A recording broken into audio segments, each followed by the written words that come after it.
안녕하십니까. 다물 이병도 정경TV입니다.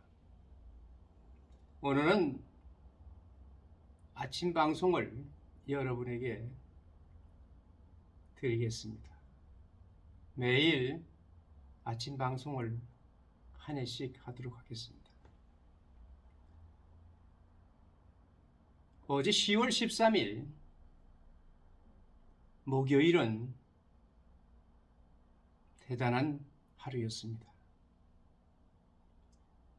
주식은 시장 변동성이 계속됨에 따라 금요일에 조기 이익을 포기하고 미끄러졌습니다. 주식은 시장 변동성이 계속됨에 따라 금요일에 조기 이익을 포기하고 미끄러졌습니다.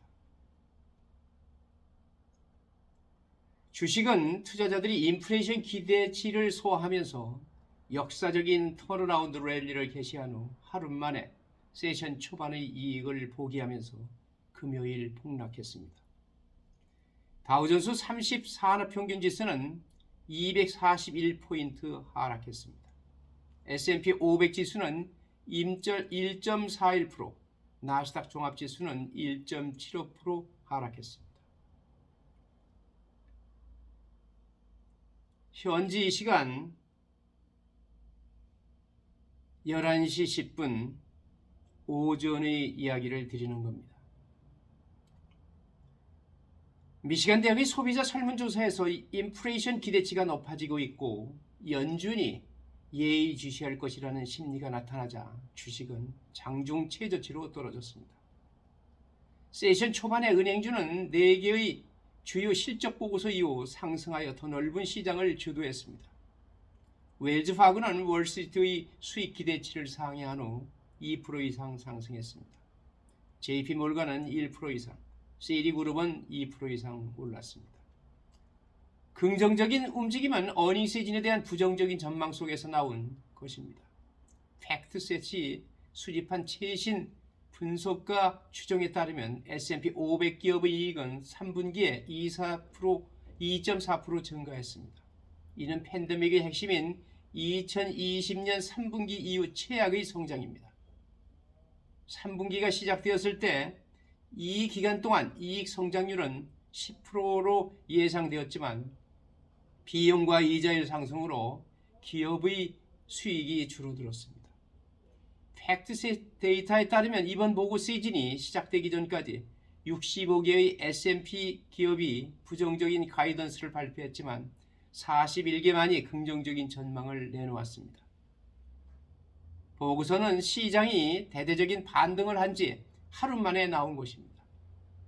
다우지수는 장중 최저치에서 500포인트 이상 하락한 후 목요일 장을 827포인트 상승으로 마감했습니다. S&P 500 지수는 2.6% 상승하여 6일 연속 하락세를 깼고 나스닥 종합지수는 2.2% 상승했습니다. 센티멘 트레이더에 따르면 목요일은 S&P 500 역사상 저점에서 5번째로 큰 장중 반전을 기록했으며 나스닥에서는 4번째로 큰 반전이었습니다. 이러한 움직임은 9월 한 달 동안 예상보다 더 뜨거웠던 미국의 주요 인플레이션 지표인 소비자 물가지수 발표에 따랐습니다. 처음에는 투자자들이 연준이 공격적인 금리 인상 계획을 계속할 것을 대비하면서 시장에 부담이 되었습니다. 그러나 나중에 그들은 그런 걱정을 어깨를 으쓱이면서 소화해냈었습니다. 그러나 지속적인 인플레이션은 연준과 중앙은행의 긴축 정책에 대한 투자자들의 우려로 남아 있습니다. UBS 글로벌 자산관리는 핵심 CPI가 여전히 잘못된 방향으로 움직이고 노동시장이 강세를 보이고 있는 상황에서 연준의 정책 중심축을 위한 여건이 마련되지 않았다며 이는 주식시장의 지속적인 랠리를 위한 조건 중 하나가 될 것이라고 말했습니다.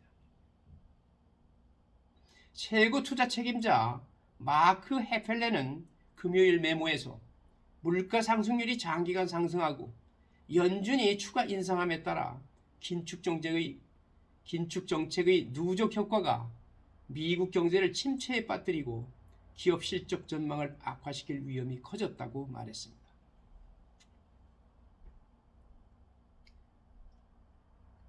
페드의 그 조지는 금리 인상으로 너무 빨리 움직일 위험이 있다고 언급해서 비둘기파의 소신을 보였습니다. 에스더 조지 캔사스시티 연방준비제도 총재는 금요일 금리 인상 속도에 대해 약간의 주의를 표명했습니다. 참 모처럼 듣는 이야기입니다.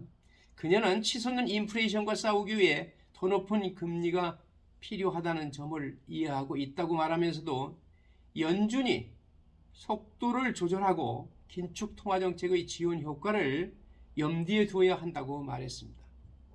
이 새로운 더 높은 수준으로 너무 갑자기 이동하는 위험을 봅니다. 너무 빨리 움직이면 경제의 금융시장을 혼란에 빠뜨릴 수 있어 궁극적으로 자멸할 수 있습니다라고 그녀는 웹캐스트에서 S&P 글로벌 랭킹지에 대해 말했습니다. 올해의 연방공개시장위원회 페더럴 오픈마켓 커미티 의결권 위원인 조지는 연준의 정책이 금융 안정성에 위험을 초래하고 면밀히 모니터링해야 한다고 말했습니다. 그녀는 그 정책이 전개되는 속도는 특히 불확실성이 고조된 시기에 경제 상황과 금융시장 상황에 대해 신중하게 균형을 잡을 필요가 있을 것이라고도 말했습니다. 연준은 11월과 12월에 모두 0.75포인트 인상할 것으로 예상하면서 총 3%포인트 1년의 금리 인상을 실시했습니다.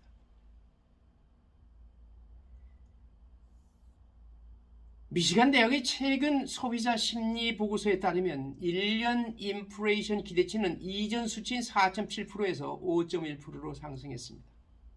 지난달 장기 인플레이션 기대치는 2021년 7월 이후 처음으로 좁은 2.9%에서 3.1% 범위 아래로 떨어졌지만 그 이후 기대치는 2.9%로 그 범위로 돌아왔습니다. 내년 휘발유 가격의 최소 인상을 예상했던 3개월 후 10월에 단기 및 장기 기대치가 모두 반등했습니다. 전반적인 소비자 심리지수는 9월에 58.6에서 59.8로 소폭 상승했습니다. 다만 소비자 기대지수는 58에서 56.2로 떨어졌습니다.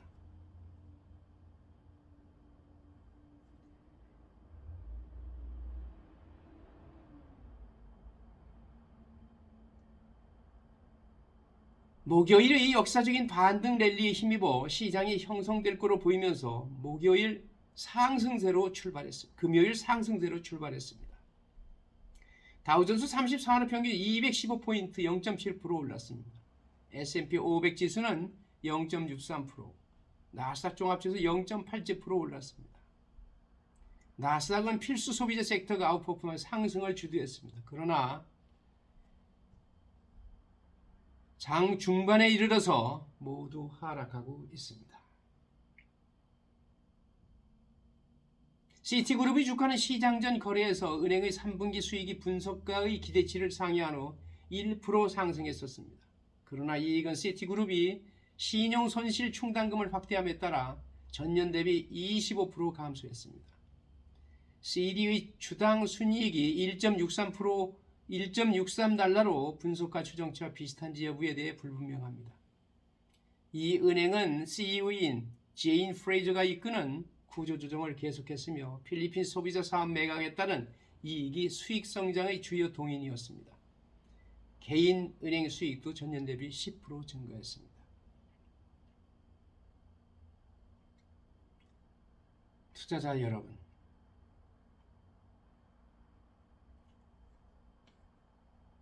미국 주식시장의 등락은 변동성이 계속되고 있습니다. 그러나 길게 보면은 현재가 좋은 기회일 수 있습니다. 이 기회를 여러분들이 놓치지 않고 잡을 수 있으려면 항상 깨어서 시장의 변동성 흐름을 한눈에 꿰뚫어야 합니다. 장이 어려울 때 시장을 연구하지 않으면 장이 좋을 때 시장에 뛰어들 수가 없습니다. 그리고 내가 가지고 있는 자산을 잃지 않아야 됩니다. 그러기 위해서는 기다릴 때 기다릴 수 있어야 되고, 뛰어들 때 뛰어들 수 있어야 되고, 참을 때 참을 수 있어야 합니다. 그러기 위해서는 시장의 흐름을 면밀히 검토하고 항상 깨어있는 자세를 유지하는 것이 관건입니다. 여러분, 오늘 역시 여러분 시청하여서 대단히 감사합니다. 앞으로 오전장에 항상 방송을 하도록 하겠습니다. 되도록이면 장이 시작되기 전에, 개장 전에 방송을 할 수 있도록 노력해 보겠습니다. 감사합니다.